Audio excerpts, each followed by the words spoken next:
Hello friends, स्वागत है आपका आपके अपने YouTube channel the age of science में।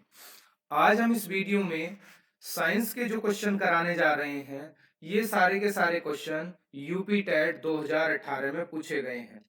कहने का मतलब ये है कि हम 2018 यूपी टेट का पेपर आज सॉल्व कर रहे हैं। ठीक है, और उसमें सारे के सारे साइंस के क्वेश्चन होंगे, यानी कि 30 के 30 क्वेश्चन साइंस 2018 यूपी टेट में पूछे गए थे।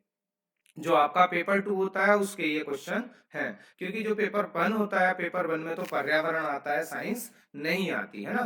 तो ये पेपर 2 के क्वेश्चन है सारे के सारे, उसमें पूछे गए थे।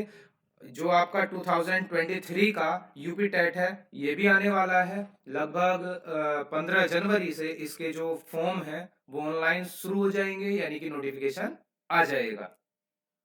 तो आइए वीडियो स्टार्ट करते हैं। हमारा पहला क्वेश्चन आपकी स्क्रीन पर है।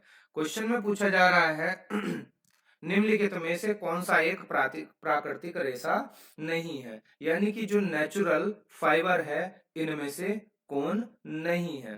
देखिए, अगर हम बात करें जूट की, तो जूट जो होता है वो एक नेचुरल फाइबर होता है।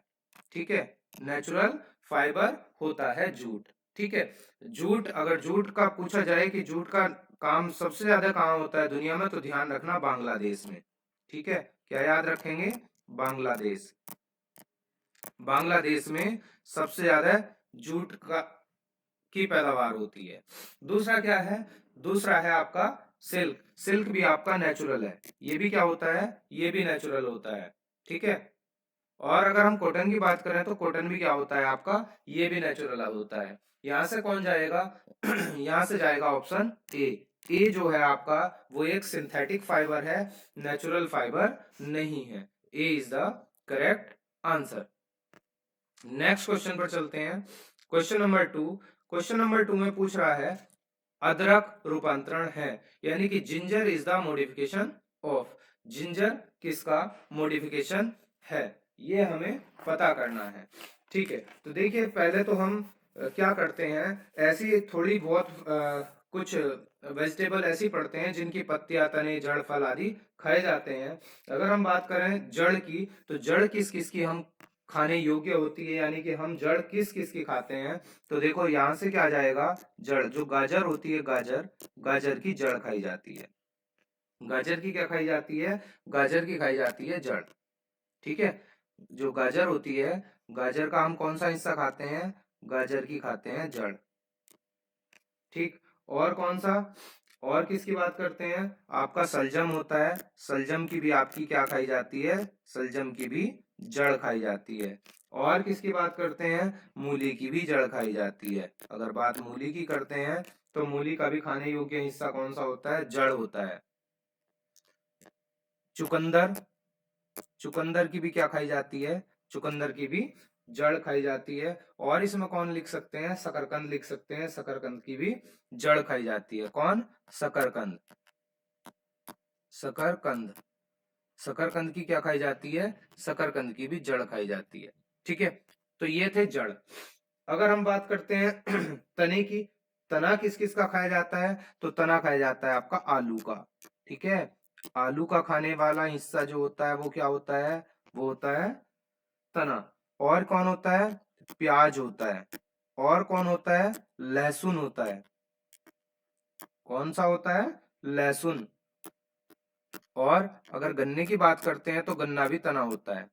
गन्ने का जो खाने योग्य भाग होता है वो कौन सा होता है? तना ही होता है। और किसकी बात करते हैं? हम हल्दी की बात करते हैं तो हल्दी का भी तना ही खाया जाता है। पत्ते की बात करते हैं तो पत्ता कौन कौन सा है? पत्ता जैसे पालक, पालक। ठीक है, और कौन सा होता है? पुदीना, पुदीना, पुदीने के भी पत्ते खाए जाते हैं। और कौन सी होती है? पत्ता गोभी, गोभी में भी कौन सी होती है? पत्ता गोभी, जिसे कैबेज बोलते हैं। ठीक है, तो अब पूछा यहां से जा रहा है क्या? पूछा जा रहा है कि अदरक क्या है। तो अदरक जो होता है, अदरक क्या होती है? अदरक की अगर हम बात करते हैं तो अदरक होता है एक तना। अदरक क्या होता है? एक तना।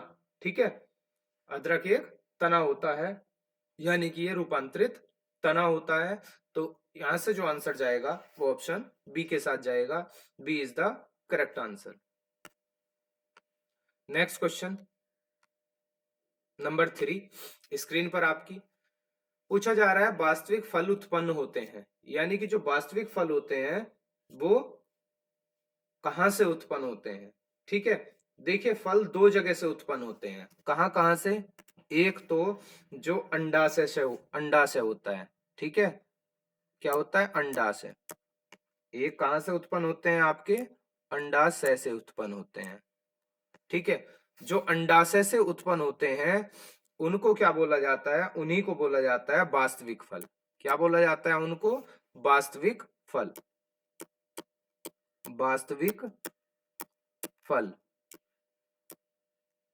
या क्या बोला जाता है इन्हीं को? और बोला जाता है सत्य फल। सत्य फल। दूसरे जो पौधे के अन्य भाग से उत्पन्न होते हैं। कहां से? पौधे के अन्य भाग से।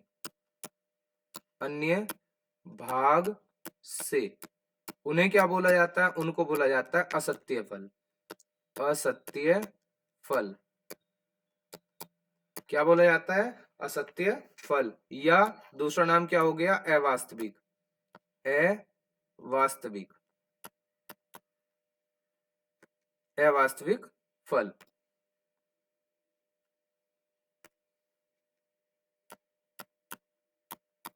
इन्हीं को क्या बोला जाता है? अवास्तविक फल बोला जाता है। तो यहां पूछा गया था वास्तविक फल क्या है, तो वास्तविक फल वही है जो कहां से उत्पन्न होते हैं?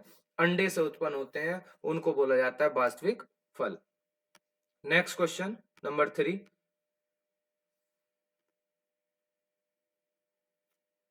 क्या कहा जा रहा है नंबर 3 में? देखिएगा,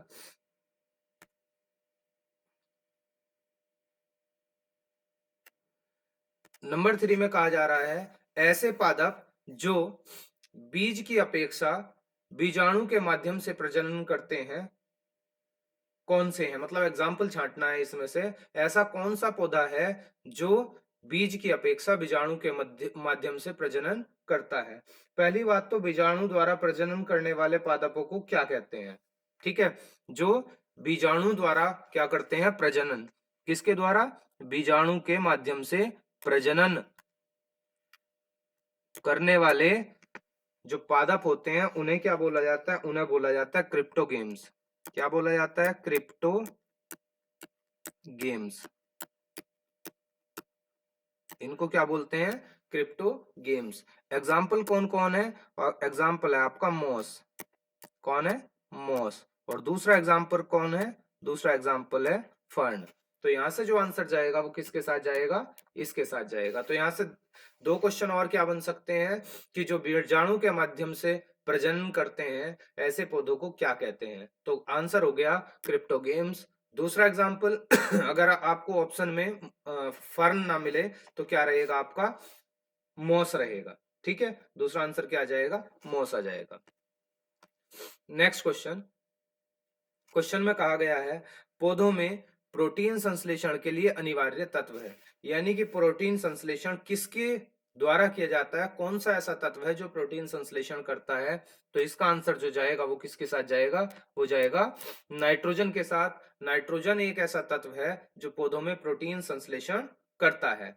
ठीक है, नेक्स्ट क्वेश्चन नंबर 6। नंबर 6 में पूछा जा रहा है निम्नलिखित में से कौन सा एक गैर संचारी रोग नहीं है? गैर संचारी। क्या पूछा जा रहा है? गैर संचारी। गैर संचारी नहीं है, यानी कि कौन सी? नॉन कम्युनेबल डिजीज नहीं है। तो गैर संचारी, देखिए संचारी का मतलब क्या होता है? संचारी का मतलब होता है असंक्रामक। गैर संचारी का मतलब क्या होता है? इसका मतलब होता है असंक्रामक। तो पूछा है कि कौन सा असंक्रामक नहीं है, तो आपको क्या छांटना है इसमें से? कौन सा संक्रामक है? मतलब हमें क्या छांटना है? संक्रामक छांटना है। जैसे आपका जो अर्थराइटिस होता है, इससे क्या होता है? अगर अर्थराइटिस की बात करते हैं तो इससे होता है जोड़ों में सूजन। जो जोड़ होते हैं, जोड़ों में सूजन।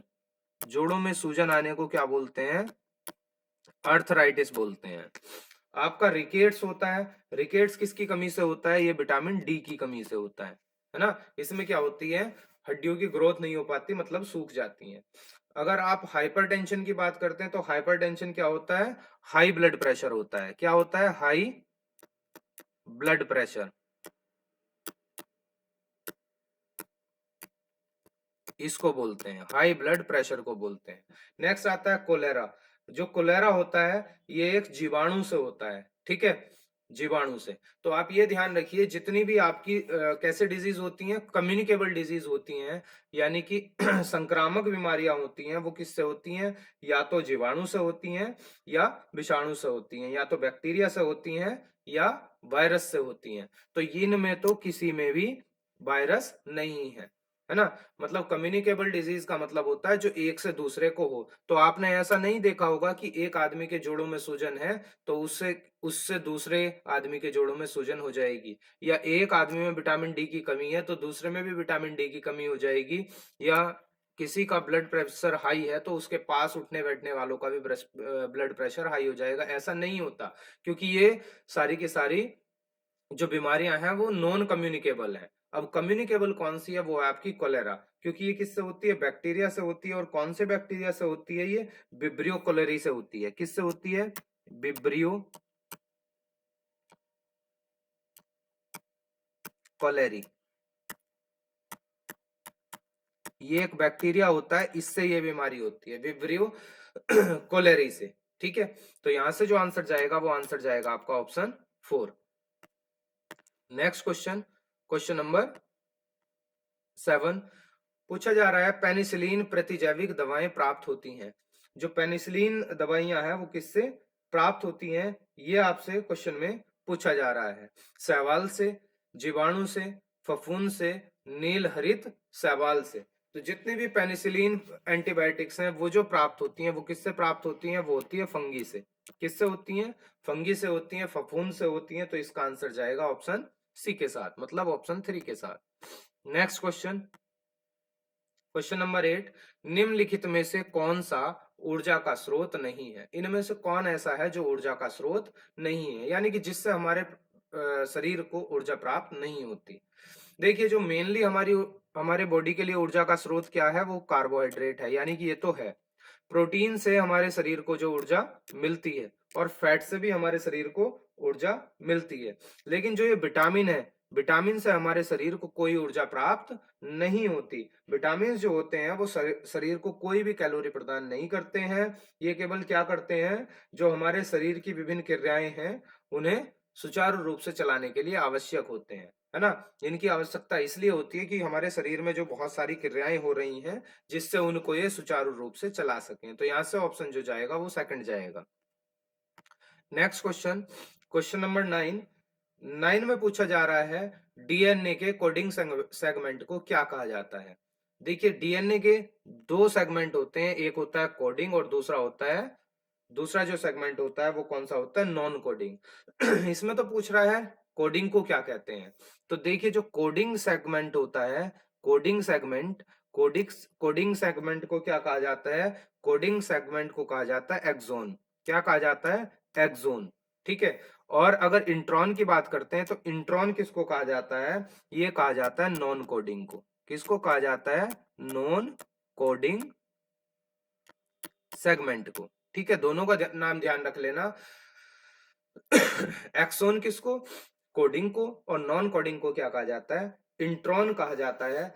कभी पता लगा उस बार एग्जाम में पूछा गया था, 2018 में पूछा गया था कि कोडिंग सेगमेंट को क्या कहते हैं, और इस बार पूछ लिया जाए नॉन कोडिंग सेगमेंट को क्या कहते हैं। तो नॉन कोडिंग सेगमेंट को कहते हैं इंट्रॉन, और कोडिंग सेगमेंट को कहते हैं axon. Question number next, number 10 पर चलते हैं। निम्नलिखित में से कौन सा एक सूक्ष्म पोषक तत्व नहीं है। सूक्ष्म पोषक तत्व मतलब माइक्रो न्यूट्रिएंट्स, यानी कि कौन सी ऐसी इनमें से मेटल या एलिमेंट है जो हमारी बॉडी में जिसकी बहुत कम आवश्यकता नहीं होती। ठीक है, क्योंकि इसमें पूछा गया है माइक्रो न्यूट्रिएंट्स कौन नहीं है। देखिए, जो सोडियम है, सोडियम की हमारी बॉडी में बहुत कम आवश्यकता होती है ना, बहुत कम, यानी कि माइक्रो न्यूट्रिएंट्स होता है। सिलिकॉन भी आपका माइक्रो न्यूट्रिएंट्स होता है, कॉपर भी आपका माइक्रो न्यूट्रिएंट्स होता है। जो कैल्शियम है, कैल्शियम माइक्रोन्यूट्रिएंट्स नहीं होता, क्योंकि कैल्शियम की अधिक आवश्यकता होती है और एक एज के बाद ये क्या होता है, अपने आप ही इसकी कमी होने लगती है बॉडी में। मेनली कैल्शियम जो होता है हमारी कहाँ होता है, बोन्स में होता है। तो यहाँ से जो माइक्रोन्यूट्रिएंट्स नहीं है वो कौन नहीं है, कैल्शियम नहीं है, क्योंकि कैल्शियम क्या है, कैल्शियम एक मैक्रोन्यूट्रिएंट्स है, यानी कि इसकी अधिक आवश्यकता होती है। नेक्स्ट क्वेश्चन नंबर 11, बिल्कुल आसान सा क्वेश्चन, कई बार वीडियो में हमारी आ चुका है। वर्षा की बूंदों के गोलीय आकार का उल्लेख करने के लिए जल की निम्नलिखित में से किसका प्रयोग, जल निम्नलिखित गुणों में से किसका प्रयोग किया जाता है। तो इसका जो आंसर है, जो जल की बूंद यानी कि बारिश की बूंद, वर्षा के पानी की बूंद जो गोल हो जाती है, उसका जो गोलीय आकार हो जाता है वो किसके लिए कारण हो जाता है, वो जाता है पृष्ठ तनाव के कारण, यानी कि सरफेस टेंशन के कारण। इसका जो आंसर जाएगा वो सरफेस टेंशन के साथ जाएगा। नेक्स्ट क्वेश्चन नंबर 12, और नंबर 12 क्वेश्चन में क्या पूछा जा रहा है, निम्नलिखित में से कौन सी ग्रीन हाउस गैस है, कौन सी गैस ग्रीन हाउस गैस है। सबसे पहले तो ग्रीन हाउस गैसेस की बात करते हैं, ग्रीन हाउस गैसेस हैं कौन कौन सी। ठीक है, तो ग्रीन हाउस गैसेस जो होती हैं वो कौन कौन सी होती हैं आपकी, एक तो होती है आपकी मीथेन, कौन सी होती है, मीथेन CH4। दूसरी कौन सी होती है आपकी, नाइट्रस ऑक्साइड होती है N2O, जिसको लाफिंग गैस भी बोलते हैं। तीसरी कौन सी होती है आपकी, CFCS होती है, CFCS। और कौन सी होती है आपकी, ओजोन भी होती है। और कौन सी होती है आपकी, वाटर वेपर भी होती है, ठीक है, जल वाष्प। और कौन सी होती है, और होती है आपकी CO2। क्या पूछा जा रहा है, याद रखिएगा इनको सबको, methane, nitrous oxide, chlorofluorocarbons, ozone, जलवाष्प और कार्बन डाइऑक्साइड, ये सारी की सारी क्या है आपकी ग्रीन हाउस गैसेस हैं। और इसमें से पूछा जा रहा है निम्नलिखित में से कौन सी ग्रीन हाउस गैस है। तो देखो ऑक्सीजन तो नहीं है, नाइट्रोजन नहीं है, आर्गन नहीं है, कौन सी है यहाँ से, कार्बन डाइऑक्साइड है, तो ऑप्शन जाएगा 1 के साथ। नेक्स्ट क्वेश्चन नंबर 3 में क्या पूछा जा रहा है, निम्नलिखित में से कौन सी धातु खनिज नहीं है, यानी कि इसमें से कौन सी धातु ऐसी है जो खनिज नहीं है। सबसे पहले तो क्या करते हैं, हम इनके फॉर्मूले की बात करते हैं। जैसे आपका पहले ही दिया गया है जिप्सम, तो जिप्सम का फॉर्मूला क्या होता है, जिप्सम का फॉर्मूला होता है CaSO4 × 2H2O, ये जिप्सम का फॉर्मूला है। अगर हेमेटाइट की बात करते हैं, हेमेटाइट, तो हेमेटाइट का फॉर्मूला क्या होता है, Fe2O3, Fe2O3। अगर बॉक्साइट की बात करते हैं तो बॉक्साइट का फॉर्मूला होता है Al2O3 × 2H2O, ठीक है। लाइमोनाइट की बात करते हैं तो इसका फॉर्मूला क्या होता है, इसका फॉर्मूला होता है Fe2O3 × 3H2O। और किस किस के होते हैं, जैसे ये अगर बात करते हैं तो ये तो और ही नहीं है, यानी कि इस क्वेश्चन का आंसर है ना और है ना मिनरल है ना। तो ये खनिजी नहीं है, ये क्या है, ये कंपाउंड है जिप्सम, ठीक है। जिससे क्या बनाया जाता है, जिससे बनाई जाती है आपकी POP, इससे ही क्या बनाया जाता है, POP। ये किसका है, अगर हेमेटाइट की बात करते हैं ये आयरन का है, लाइमोनाइट की बात करते हैं ये आयरन का है, और बॉक्साइट आपका एल्यूमिनियम का खनिज है। तो यहां से आंसर जाएगा ऑप्शन 1 के साथ, 1 is the correct answer. Next question number 14, निम्नलिखित धातुओं में से कौन सा द्रव है। इनमें से ये बताना है कि इनमें से द्रव कौन है, यानी कि लिक्विड कौन है, ठीक है।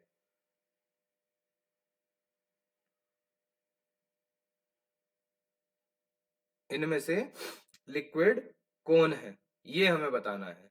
तो देखिए यहाँ जो एक ऑप्शन था, यहाँ आपका जो क्लोरीन है, क्लोरीन की जगह एक ऑप्शन दिया गया था ब्रोमीन। इसकी जगह क्या ऑप्शन दिया गया था, यहाँ पर एक ऑप्शन जो दिया गया था वो कौन सा दिया गया था, ब्रोमीन दिया गया था, ठीक है। तो इसकी जगह हम क्या लिख दें, यहाँ ऑप्शन ये तो गलती से हो गया, क्या था, ब्रोमीन दिया गया था पेपर में आपको,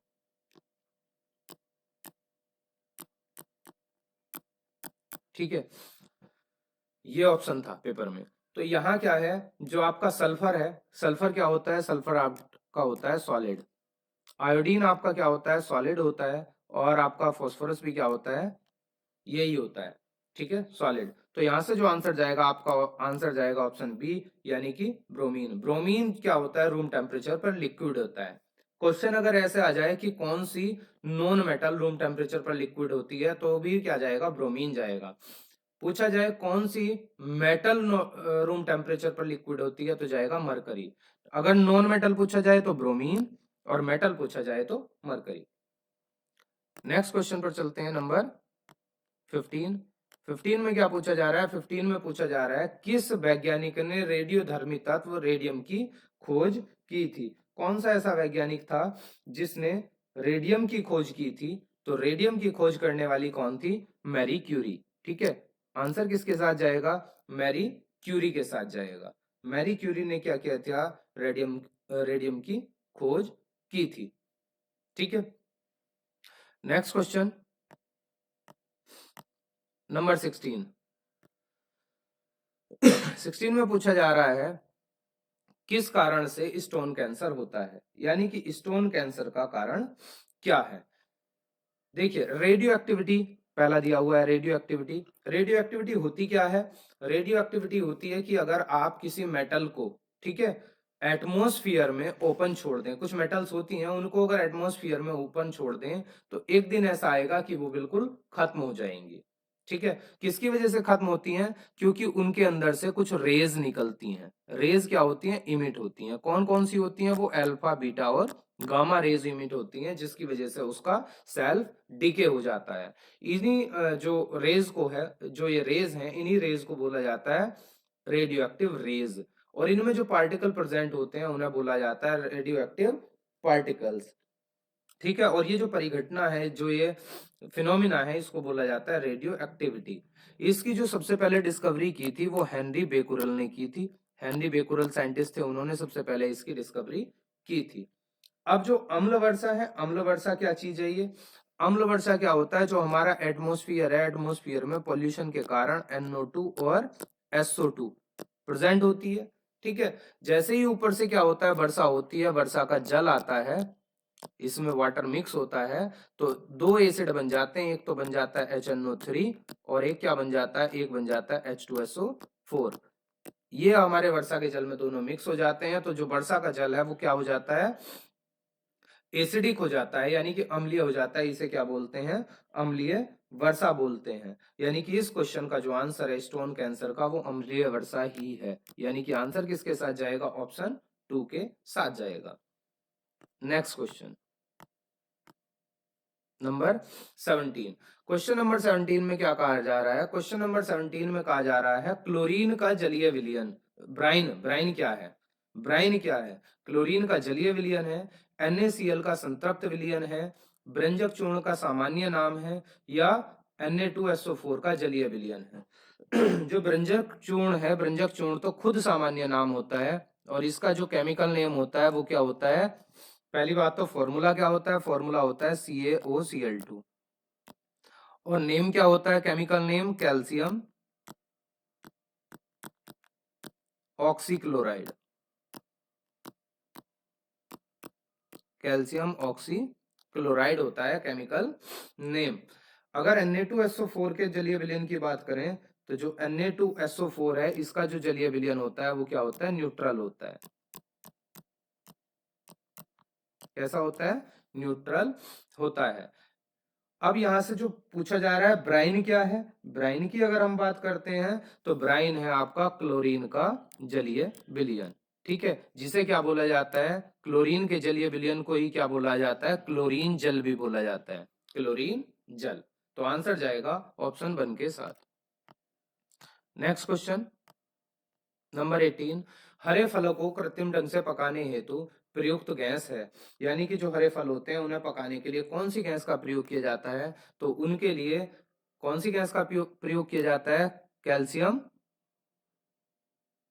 कार्बाइड जो होता है इसका आप यूज करते हैं, है ना, करते हैं ना कैल्शियम कार्बाइड का यूज। अब कैल्शियम कार्बाइड है क्या, ये जिसे आप जनरली बोल देते हैं, आम पकाने के लिए यूज करते हैं, कार्बेट। ठीक है, कार्बेट एक्चुअली क्या होता है, कैल्शियम कार्बाइड होता है। कैल्शियम कार्बाइड में क्या करते हैं हम, कैल्शियम जब कार्बाइड होता है, इसकी रिएक्शन किससे कराई जाती है, इसकी रिएक्शन वाटर से कराई जाती है। तो आपको क्या मिलता है, जब इसकी रिएक्शन वाटर से कराते हैं तो आपको मिलता है C2H2। ठीक है, और C2H2 ही वो गैस है जिससे क्या किया जाता है, फलों को पकाया जाता है। तो आंसर क्या है, आंसर जाएगा यहाँ से एसिटिलीन के साथ, इसी का नाम क्या है, एसिटिलीन है। फॉर्मूला क्या होता है, स्ट्रक्चरल फॉर्मूला, स्ट्रक्चरल फॉर्मूला होता है ये। और दूसरा नाम क्या होता है इसका, इथाइन होता है। इथाइन अगर आ जाए तब भी आपको यही मारना है, इथाइन। इथाइन इसका यूपीएससी नेम होता है। ठीक है, नेक्स्ट क्वेश्चन, वायुमंडल में नाइट्रोजन गैस का प्रतिशत होता है, बिल्कुल चिंदी सा क्वेश्चन है, इस पे तो ज्यादा रुकने की जरूरत नहीं है। कितना है, बहुत आसान सा क्वेश्चन आया था। 78% नाइट्रोजन होती है और 21% क्या होती है, ये होती है आपकी ऑक्सीजन, और ये क्या होती है आपकी nitrogen. Next question, question number 19।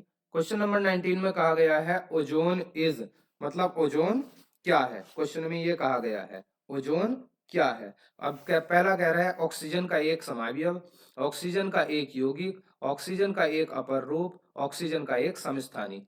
पहली बात यहां से करते हैं, समस्थानिक क्या होता है। ठीक है, सम स्थानिक क्या होता है, यानी कि समस्थानिक का मतलब होता है यानी कि आइसोटॉप्स, यानी कि क्या होता है यहाँ, same atomic number, same atomic number but different mass number, different mass number, ये होते हैं समस्थानिक। The atoms of an element which have same atomic number but different mass number are called isotopes। ठीक है, दूसरा क्या होता है, दूसरा होता है एलोट्रॉप। अब एलोट्रॉप क्या होते हैं, एलोट्रॉप वे होते हैं जिनकी केमिकल प्रॉपर्टीज तो सेम हो, मतलब क्या हो, same chemical properties but different physical properties, जिनकी फिजिकल प्रॉपर्टीज डिफरेंट हो, केमिकल प्रॉपर्टीज सेम हो, उनको क्या बोलते हैं, उनको बोलते हैं एलोट्रॉप्स। ठीक है, उसके बाद क्या कहा गया है, समावयव, आइसोमर। आइसोमर क्या होते हैं, same molecular formula, different physical properties and chemical properties, जिनकी physical properties chemical properties different हो, सेम मोलिकुलर फॉर्मूला हो, उनको बोलते हैं आइसोमर्स। एलोट्रोप्स किसको बोलते हैं, same chemical properties but different physical properties. और आइसोटॉप्स बोलते हैं same atomic number but different mass number. तो यहां से जो क्वेश्चन पूछा जा रहा है, यहां से पूछा जा रहा है ओजोन क्या है, तो ओजोन क्या है, ऑक्सीजन का एक एलोट्रॉप है। जैसे कार्बन के एलोट्रॉप आपके डायमंड और ग्रेफाइट हैं, ऐसे ही। तो आंसर जाएगा तीसरे के साथ। Question number 21। क्वेश्चन नंबर 21 में क्या पूछा जा रहा है, क्वेश्चन नंबर 21 में पूछा जा रहा है m द्रव्यमान के एक कण का संवेग p है, इसकी गतिज ऊर्जा क्या होगी। m द्रव्यमान का क्या है, एक कण है, उसका संवेग क्या है, p है, तो इसकी क्या पूछी जा रही है, गतिज ऊर्जा क्या होगी, इसकी गतिज ऊर्जा पूछी जा रही है, गतिज ऊर्जा क्या होगी, बस हमें ये बताना है। देखो, हम जानते हैं कि गतिज ऊर्जा का फॉर्मूला क्या होता है, k is equal to half M V square, ये जानते हैं। इक्वेशन नंबर ये तो हमारी क्या हो गई, 1। अगर हम दूसरे की मोमेंटम की बात करें, संवेग की बात करें, तो संवेग p इज इक्वल टू क्या होता है, p इज इक्वल टू होता है एम वी। ठीक है, तो ये क्या हो गया हमारा इक्वेशन, ये बन गया हमारा 2। ठीक है, अब हम क्या करते हैं, इक्वेशन 1 को, जो हमारी इक्वेशन 1 है, अगर हम इक्वेशन 1 को डिवाइड कर दें इक्वेशन 2 से, तो क्या होगा, तो आपको क्या प्राप्त होगा, देखो यहां से क्या मिलेगा, डिवाइड करने पर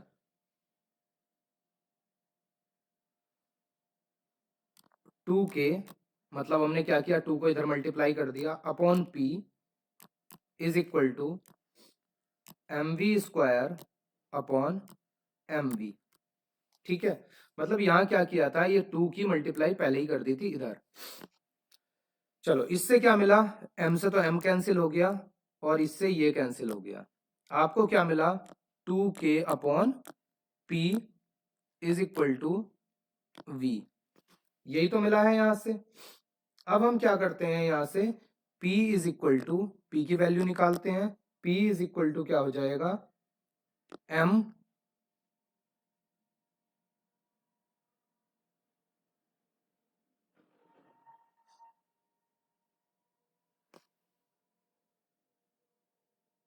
इक्वेशन 2 से लेते हैं, यहां से ऐसा करते हैं, ये ऐसी रहते हैं इसे ऐसी रखते हैं, ये क्या हो जाएगा, इक्वेशन नंबर जो बन गई है आपकी,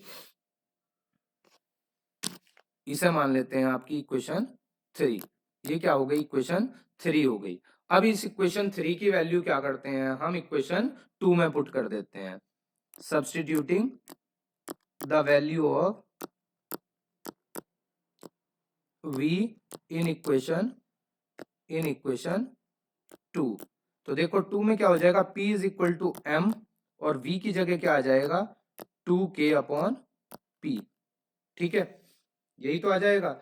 यहां से p इधर जाएगा तो p इज इक्वल टू क्या हो जाएगा, p square is equal to हो जाएगा आपका m इंटू 2k। तो ऐसा तो कुछ नहीं दिया यहाँ तो पूछा क्या गया है, काइनेटिक एनर्जी पूछी गई है, तो k का फॉर्मूला यहां से बना लें।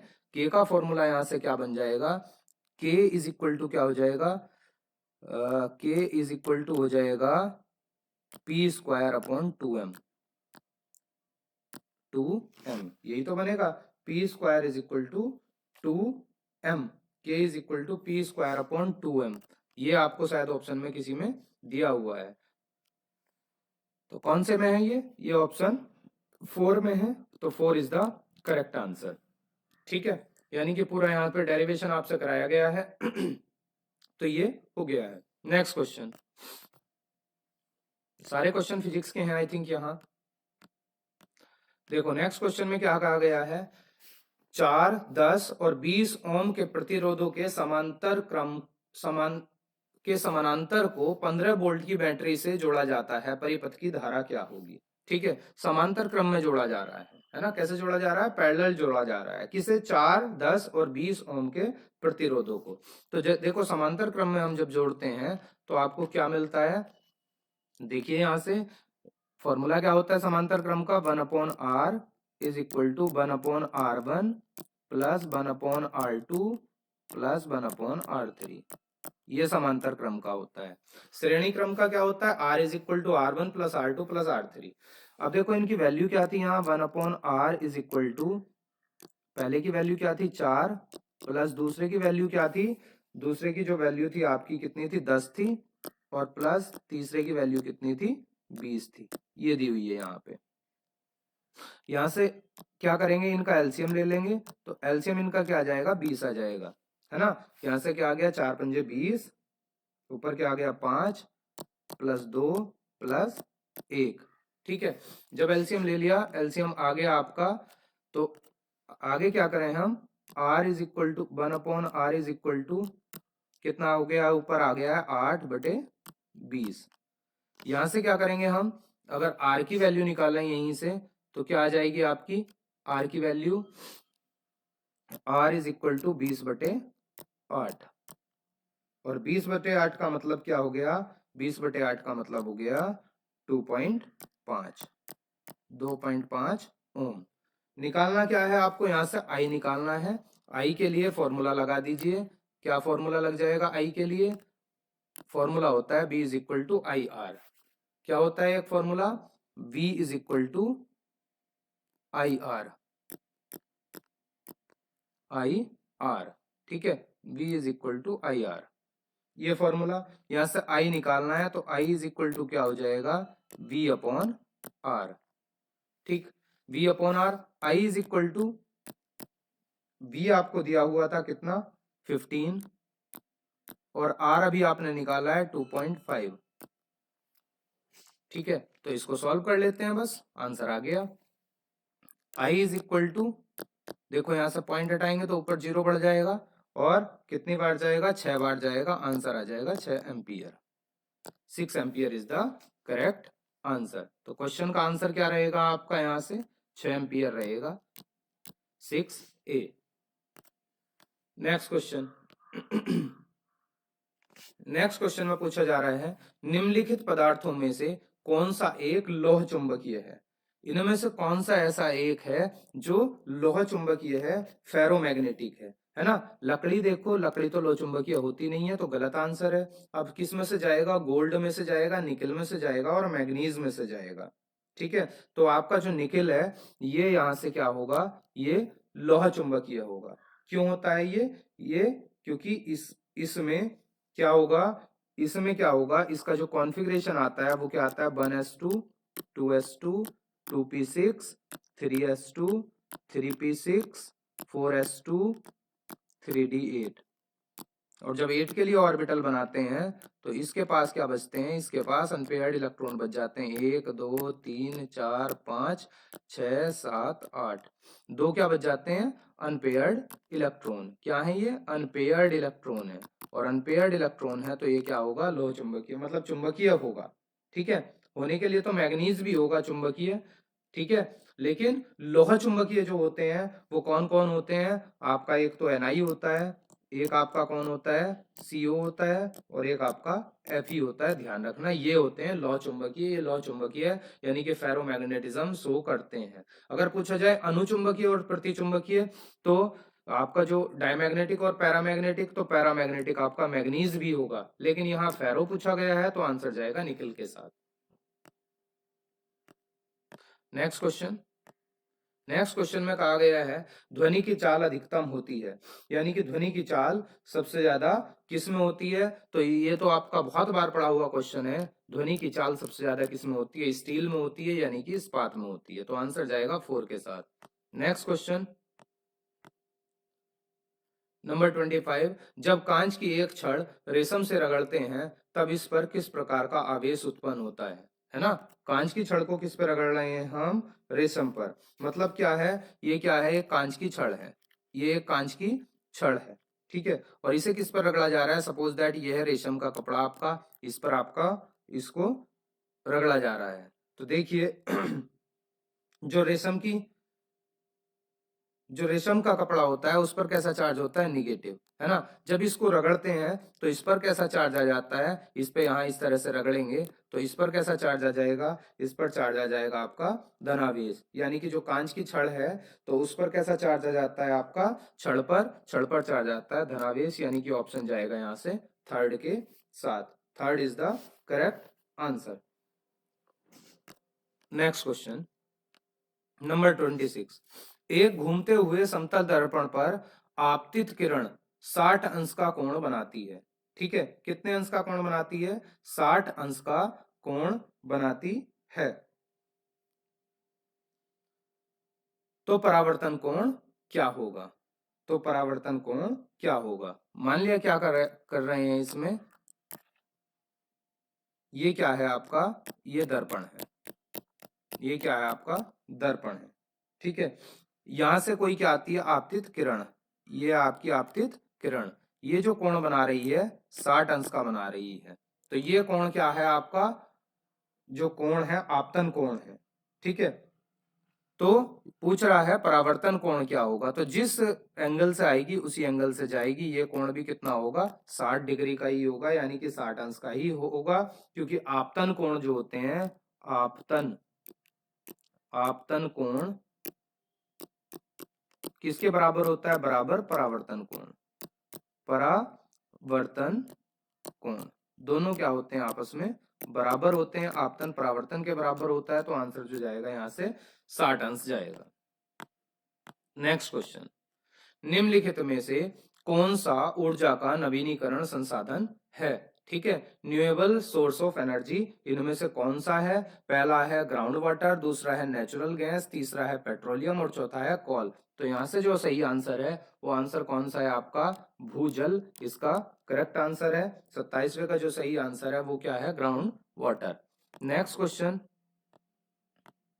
क्वेश्चन नंबर 28, पदार्थ के संवेग और वेग के अनुपात से कौन सी भौतिक राशि प्राप्त की जाती है। यानी कि कौन सी भौतिक राशि ऐसी है जो किससे प्राप्त की जाती है, जो प्राप्त की जाती है आपके संवेग और वेग के अनुपात से, है ना। संवेग और वेग के अनुपात से कौन सी राशि, यानी कि पहले संवेग का फॉर्मूला लिख लें हम, P इज इक्वल टू क्या होता है, mv। अब किसके अनुपात से कह रहा है? संवेग के और वेग के। तो क्या मिल रहा है आपको? m मिल रहा है। और m क्या होता है? m यहाँ पे होता है मास। मास मतलब द्रव्यमान। तो ऑप्शन क्या जाएगा यहाँ से? सही ए जाएगा। Next question. क्वेश्चन बिल्कुल अच्छा सा क्वेश्चन, सिंपल सा क्वेश्चन आया था। 1 नैनोमीटर बराबर होता है, 1 नैनोमीटर किसके बराबर होता है, हमें ये बताना है। तो एक जो 1 नैनोमीटर होता है वो 1 नैनोमीटर होता है 10⁻⁹ मीटर के इक्वल। ठीक है, ठीक है।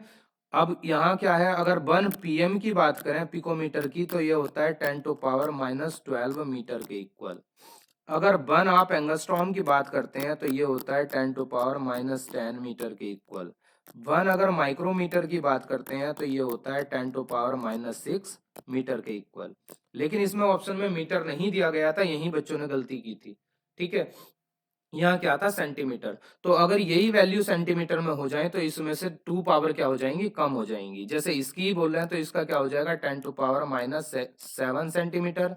इसका हो जाएगा 10⁻10 सेंटीमीटर। इसका क्या हो जाएगा? 10⁻8 सेंटीमीटर।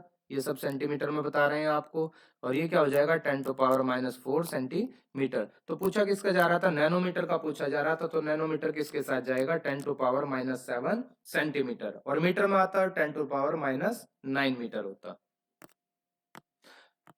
लास्ट क्वेश्चन वीडियो का, इनमें से किसने एक्स किरणों का आविष्कार किया था? यानी कि इनमें से कौन ऐसा है जिसने एक्स किरणों का आविष्कार किया था? एक्स रेज की जो डिस्कवरी की थी वो किसने की थी?